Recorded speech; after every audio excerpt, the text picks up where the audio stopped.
Hello tout le monde, je suis de retour, ça fait longtemps je sais, ouais genre 6 mois. Je vous rappelle quand même que la chaîne YouTube est un support au blog, donc mon principal canal ça reste quand même le blog. La chaîne YouTube j'utilise quand c'est vraiment nécessaire ou quand je trouve que le format vidéo convient mieux, etc. Donc je n'ai pas été inactive, mais oui sur YouTube un petit peu plus. Donc je reviens tout spécialement parce que j'ai enfin acheté la Norvina de chez Anastasia Beverly Hills et je vais vous laisser avec le tuto et je reviens après avec la revue. Je vous préviens déjà, c'est parce qu'elle est un peu spéciale. Voilà, donc je vous laisse avec le tuto et on se retrouve tantôt.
Voilà, j'espère que le tuto vous a plu.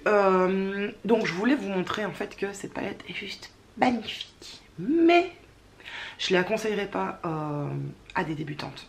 Tout simplement parce que, d'abord, non mais elle est belle. Elle est belle. Tout simplement parce que c'est une palette de qualité. Donc comme l'ont dit Wayne Goss et Jordan Liberty, c'est des pigments. Des pigments qui ont été pressés. C'était genre c'est méga plein de couleurs. Donc là il n'y a pas de problème de ce côté là. Vous n'allez pas avoir un truc qui donne rien.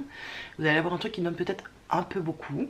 Je vous renvoie aussi à la vidéo de Sonia Soler où elle parle de une des palettes, mais c'est pas celle-ci, je crois que c'est la Subculture qu'elle a, je pense, avec des couleurs automnales absolument magnifiques.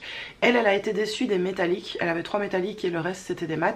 Moi j'ai une bandelette complète de mats et une bandelette complète, une rangée de métalliques. Les métalliques sont absolument magnifiques chez moi et très pigmentés et il n'y a pas de souci au niveau du rendu. J'en suis très contente. Donc elle l'explique aussi, ces palettes ont eu un sale bad buzz. Donc il y en a plein qui en ont acheté parce que ouais, elles sont très belles. Elles sont vraiment au niveau des couleurs, elles sont très bien conçues. Et donc du coup, on a envie. Donc il y en a plein qui l'ont acheté, et enfin qui ont acheté les différentes palettes d'Anastasia Beverly Hills. Et puis il y en a plein qui s'en sont, vraiment qui s'en sont pleins.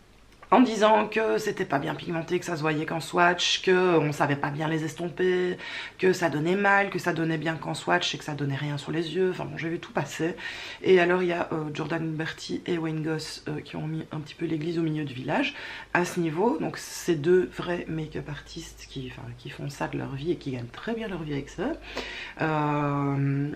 Et qui expliquait que c'est des pigments et que oui, ça se travaille, qu'il faut les bons gestes, les bons outils, et qu'on ne peut pas en obtenir des choses comme d'une Naked d'Urban Decay, où là c'est beaucoup plus doux, plus soft. Là on est vraiment dans du waouh quoi, enfin c'est du niveau professionnel ces machins là.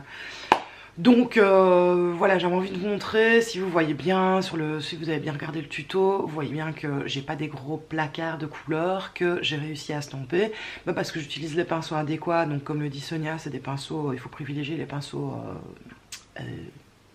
avec des petits poils d'origine animale, parce que ça accroche mieux le pigment et ça l'estompe mieux aussi du coup. Et là ça va, il faut pas appuyer comme un dingo non plus, parce que si vous appuyez comme une dingue, ça va appuyer le pigment, et donc du coup quand vous voudrez estomper, le pigment ne va plus bouger, et donc forcément avec un bleu comme ça, enfin un bleu mauve, c'est lequel, Soul, voyez, avec un bleu comme ça, il y a moyen franchement, s'il est mal manipulé, de donner l'impression qu'on a eu un bon coup de poing. Or, moi je trouve pas.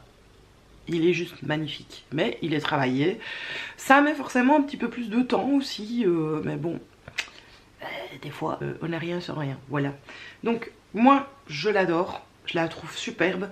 Elle est vraiment très belle, sauf le packaging. Le truc en velours là, c'est pourri. Ça va pas rester aussi joli que ça tout le temps. Moi je le sens bien, il va y avoir des taches dessus, tout ça. Ça c'est vraiment chiant par contre. Mais des produits, ça c'est vraiment magnifique.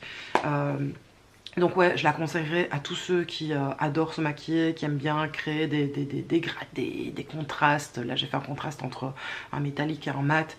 Enfin ceux qui aiment bien jouer avec les textures et les rendus. Ceux qui adorent l'estompage, parce que moi aussi j'aime bien ce côté un peu travaillé comme ça. C'est de partir d'une couleur et de la diffuser, je trouve ça beau moi.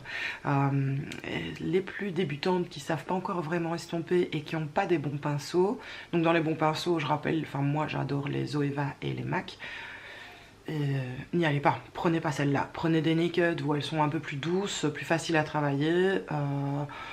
Prenez des Make-up Revolution, puisqu'il y a encore comme palette. Prenez les Zoeva aussi, ils sont très faciles à travailler. Très pigmentés aussi, hein, les Zoeva, mais il n'y a rien à voir. Ça, c'est vraiment au niveau professionnel. Enfin, professionnel.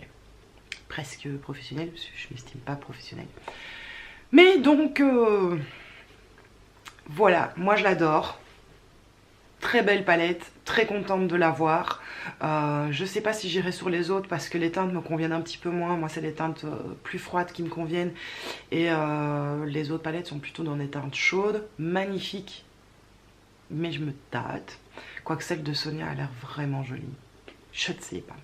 Mais bref, on verra parce que ça coûte pas rien du tout ces palettes là, donc ce serait pas pour tout de suite.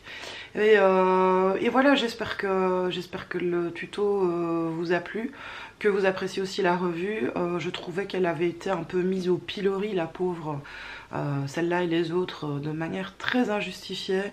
Et de mon petit côté, j'avais aussi un peu envie de vous montrer que ben ouais, on peut en faire des trucs beaux. Alors là, j'ai juste même utilisé une ou deux couleurs, non, deux couleurs forcément, peut-être trois. J'ai essayé un micmac comme ça. Voilà, je l'ai pas depuis longtemps, donc dans le tuto je reste encore un peu à tâtonner comme ça, je me dis tiens ça oui peut-être, alors on va voir. Donc il y a plein d'autres possibilités, là j'ai fait un truc très simple comme ça, vous voyez qu'avec des couleurs quand même assez flash, ben, on peut faire quelque chose de très portable. J'irai volontiers au boulot comme ça, elle est voilà, j'en suis super contente. Donc j'espère que vous passez une bonne journée ou une bonne soirée ou je sais pas trop quoi. Moi je vais filer parce qu'on est dimanche et que je me suis maquillée que pour aller au boulot et je dois juste aller mettre de l'essence dans ma voiture. Voilà, tantôt!